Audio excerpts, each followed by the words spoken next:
السلام علیکم، امید ہے آپ سب خیریت سے ہوں گے۔ اس ویڈیو میں میں آپ کو بتاؤں گا کہ ہم نے ایک ایسا آسان نظام تیار کیا ہے جس سے آپ حضرت حکیم الامت مولانا اشرف علی تھانوی کے ملفوظات آرام سے پڑھ سکتے ہیں۔ تو یہ ہم لنک کھول لیتے ہیں۔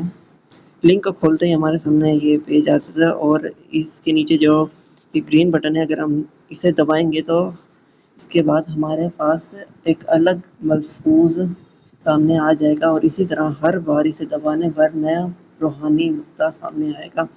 خاص بات یہ ہے کہ اگر آپ اس ملفوظ کے اوپر کلک کریں تو وہ ملفوظ ایک الگ صفحے پر کھل جائے گا جہاں آپ اسے صاف اور واضح انداز میں پڑھ سکتے ہیں۔ تو ابھی یہ لنک اپنے پاس محفوظ کر لیجئے، روزانہ ایک نیا ملفوظ پڑھیے، اور نیچے دیے گئے واٹس ایپ، فیس بک اور دیگر شیئر کے بٹن موجود ہیں۔ اگر آپ کو یہ سلسلہ پسند آئے تو اسے ضرور دوسروں تک پہنچائیں۔ شکریہ۔